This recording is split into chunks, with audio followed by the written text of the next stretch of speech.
no, she looks guilty as hell. And then I'm looking at it and I'm saying, did you really say that? Mm-hmm. Did you really say that Caitlin Clark should think of Heavenly Stars, that she wouldn't be worth anything if she wasn't playing in the WNBA? Did you really say? See, all of these things that Nafisha Collier brought up. The WNBA battled for recognition for 27 years. Finally, they land a superstar who's pulling in millions of viewers and generating serious revenue. But instead of celebrating, the league office is apparently having a meltdown. Stephen A. Smith just revealed something shocking about how the commissioner might be actively working against her own biggest draw. This goes way beyond basketball now. We're talking about ego, power struggles, and straight-up corporate resentment. Hey, Caitlin! Can you make it from there?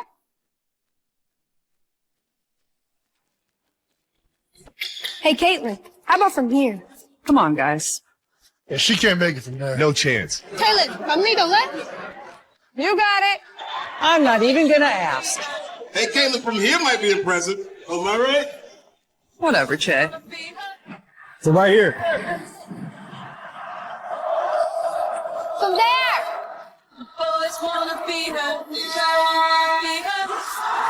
So the WNBA brass has actually lost it. Or are we watching the most blatant case of organizational self-destruction in sports? Let me know what you think in the comments. Here's what went down because this whole mess is absolutely bonkers. Word got out about this new advertisement starring Caitlin Clark and the Indiana Fever phenom. Should be routine news, right? Not even close.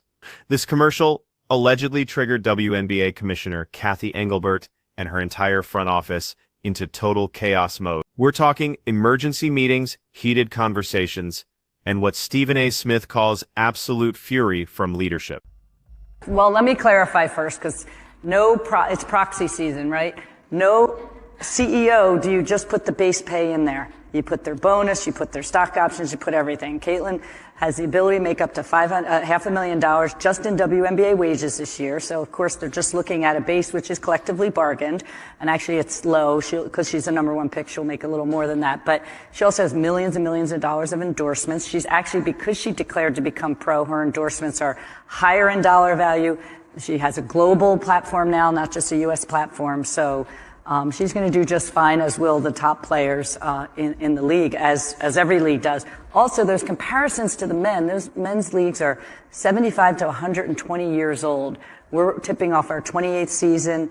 I would say if you looked at them 28 seasons in, we're further ahead. But I realize we still have a lot of work to do. And it's all about the ecosystem. Hold up and consider how twisted this logic is. Your franchise player scores a huge national advertisement that exposes your league to millions of potential fans who normally wouldn't give women's basketball a second thought. Any reasonable sports organization would be throwing a party right now, break out the celebration, issue press statements, boost it across all platforms, and milk every second of that momentum. But the WNBA took the opposite approach. Reports suggest they responded with frustration and bitterness. Stephen A. Smith wasn't just guessing about this situation either. He straight up confirmed what's happening behind closed doors. He's been defending Caitlin Clark relentlessly this whole season. But his latest statements revealed something much more sinister. This isn't about game drama anymore. He's calling out what he believes is serious corruption within the league's power structure. According to CS, the energy radiating from WNBA leadership isn't pride in their breakthrough success, it's panic and envy, because one athlete has grown larger than the institution itself. Commercial. Lisa Bluter was in the commercial. Travis Scott was in the commercial. Travis Kelce was in the commercial. Jason Kelce was in the commercial, like the podcast thing, which we're going to get to that. Here's why this particular advertisement created such internal drama. When Caitlin Clark shows up in these premium brand campaigns, whether it's Wilson, Gatorade, or State Farm, she's not positioned as just another league player. She's showcased as a cultural icon, a standalone phenomenon. The budget is massive. She appears dominant, self-sufficient, and crucially for league executives, more powerful than the WNBA brand itself. commercial. It was super hype, and they also launched the campaign from anywhere, which is just perfect for Caitlin Clark. And obviously, fans have been waiting for a CC signature shoe for years. It feels like years at this point. She is now 2 seasons into the WNBA, and we've gotten the signature logo, and we've also gotten some merch, but that signature shoe is what everybody is on the edge of their seat for. And she recently went on New Heights once again to talk about her signature shoe, and she talked about the new technology that will be going into this shoe. Fans absolutely love this development. It generates excitement and drives viewership. But for executives like Cathy Engelbert, this represents complete organizational chaos. Here's the thing though, the league didn't craft that image. They didn't approve the creative strategy, and they can't manipulate the messaging. When the commissioner watches Clark in these sophisticated campaigns, she's looking at a player who could survive without the WNBA entirely. Clark operates her own financial ecosystem, her own sphere of influence, her own business empire. The fury that Stephen A. Smith keeps highlighting comes from this total power shift. Typically, professional leagues maintain control over athletes because those athletes depend on the organization for income and visibility. Caitlin Clark has completely shattered that conventional relationship. She's earning more through endorsements than salary, and everybody knows it. That economic freedom equals influence, and influence makes established power structures very nervous, especially those accustomed to calling the shots. Sources indicate the rollout timing of this specific commercial really triggered the chaos. The league has been desperately promoting a team-focused narrative all year long. They constantly emphasize that success isn't about individual players. They want audiences focused on legacy, supporting cast, and institutional value. Then suddenly, this advertisement launches and completely destroys that messaging in 30 seconds. It reminds every viewer that one person is actually generating interest in this organization, and it's definitely not the commissioner.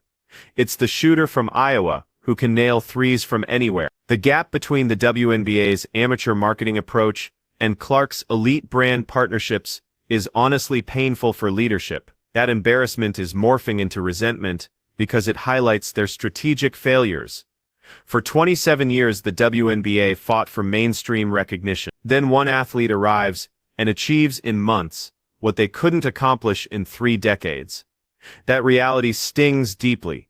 Stephen A. Smith has been absolutely brutal about this dynamic. He's called out the absurdity of having a commissioner who claims business expertise while acting emotionally unstable because one player receives too much spotlight. His theory is that the rage actually masks incompetence. Every time Clark secures another major deal or headlines another viral campaign, it exposes what the WNBA leadership failed to accomplish for decades. Picture this from Cathy Engelbert's position.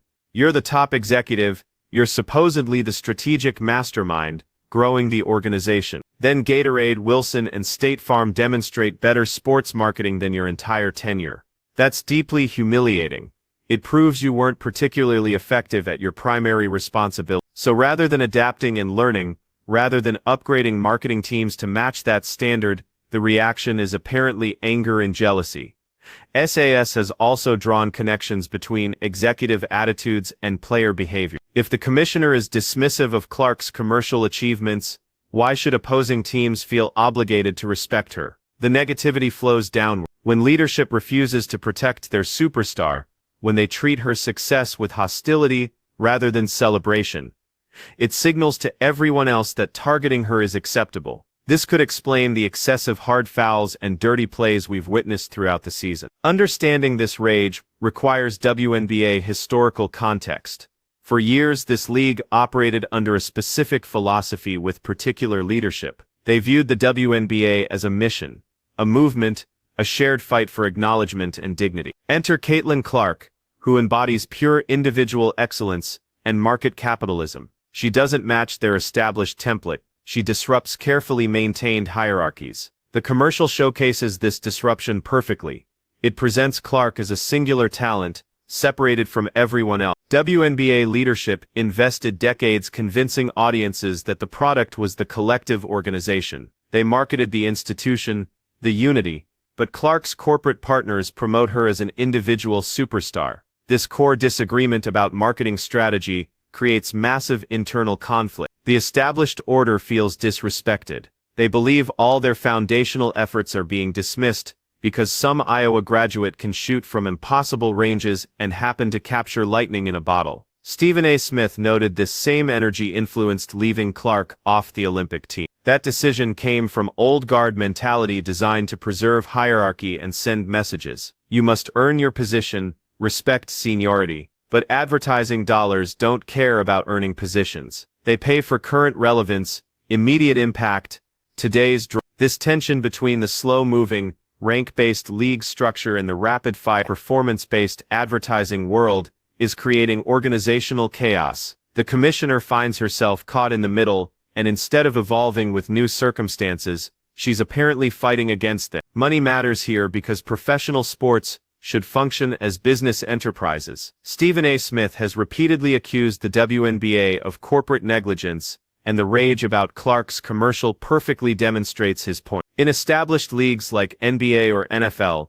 when players land massive national advertisements, commissioners celebrate publicly. The reason is simple because it increases value across the entire organization, draws casual viewers to games, moves merchandise. So why is WNBA leadership upset? Because they're not receiving recognition. Clark's endorsement income absolutely demolishes her playing salary. This makes the league appear cheap and unprofessional. When mainstream audiences see Clark in million-dollar advertising campaigns, then discover the WNBA pays her roughly $76,000 base salary, it creates public relations disasters. It emphasizes wage disparities and revenue-sharing failure. The commissioner understands this completely. She knows every high-profile commercial Clark films reminds the public that the WNBA doesn't compensate stars appropriately. It invites uncomfortable scrutiny. People start demanding answers to tough questions like why is this league struggling financially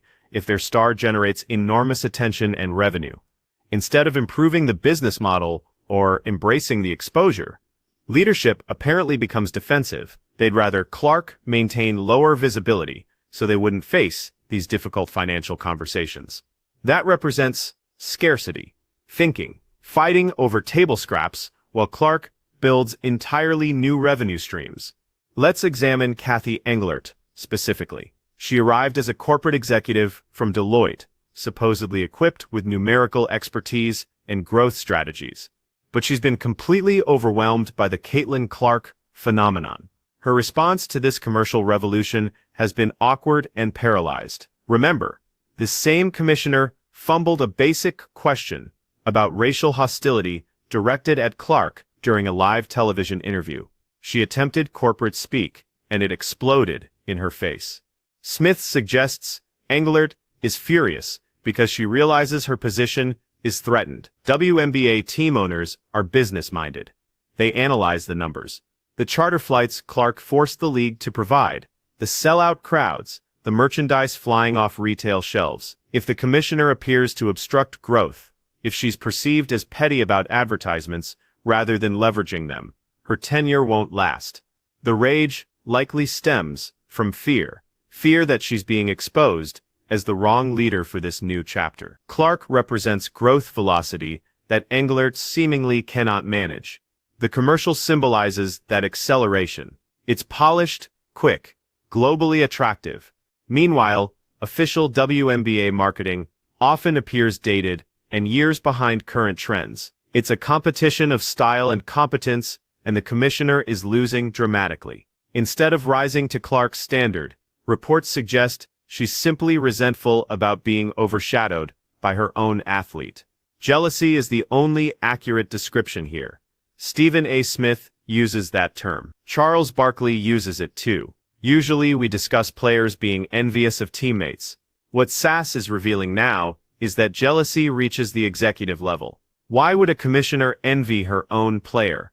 Because Clark possesses more genuine power and cultural influence than Engelbert does. When Caitlin Clark speaks, global audiences pay attention. When Cathy Engelbert speaks, people change channels or don't recognize her name. That's brutal reality for an executive accustomed to authority. This latest commercial solidifies Clark's position as women's basketball's face regardless of official league preferences. Leadership spent years attempting to manufacture stars, trying to dictate fan favorites. Then Clark emerged, and it happened organically, authentically, unstoppably. The rage reflects a control freak's worst nightmare: losing influence. They cannot dictate Clark's wardrobe, statements, or endorsement partnerships because she doesn't require their approval or funding. This independence threatens their perceived authority. We observe this through petty behavior, like delayed posting of Clark's highlights on official WNBA social accounts, compared to other players. Fans have documented this pattern consistently. It's childish and unprofessional, and originates from leadership. The most revealing aspect of this entire mess is organizational inaction. When this new commercial launched, did official WNBA accounts share it? Did they congratulate their star for expanding basketball's audience? Did they release any statements celebrating the partnership? Absolutely nothing. Complete radio silence. In the NBA, when superstars release signature footwear or major campaigns, the league amplifies everything because they understand it benefits the entire ecosystem. The WNBA's silence regarding Clark's commercial victories speaks volumes. It validates everything Stephen A. Smith is exposing. You only ignore your biggest star's achievements if you resent them personally. This silence actively damages the league's relationship with their growing fan base. The millions of new supporters Clark attracted aren't naive. They recognize the double standards. They observe the hostility. They're beginning to view WNBA leadership as antagonists in this narrative. By refusing to acknowledge the commercial, the commissioner draws battle lines. It becomes us against her. And as Stephen A. Smith predicted, that's a conflict the WNBA cannot possibly win. You cannot battle cultural momentum. You cannot fight the zeitgeist. Clark embodies the zeitgeist, currently. We must connect executive rage to on-court violence, because this reveals the darkest element of this theory. If the commissioner and league office openly resent Clark's commercial success, it communicates something dangerous to the rest of the organization. Targeting her becomes acceptable. If the commissioner treated Clark like the valuable asset she represents, it would establish respect and protection. But by maintaining coldness, by apparently raging against her marketing achievements, Engelbert essentially removes safeguards around Clark. We've witnessed the flagrant fouls,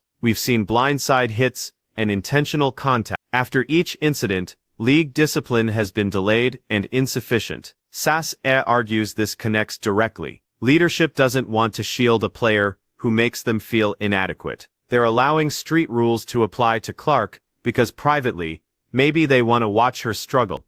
They want her humbled so they can claim she wasn't that extraordinary after all. But every time she recovers and films another commercial, it proves them wrong again. Stephen A. Smith just revealed which direction they're choosing, and it's absolutely the wrong path. If this breakdown opened your eyes to what's really happening, hit that like button and subscribe, because this drama is nowhere near finished.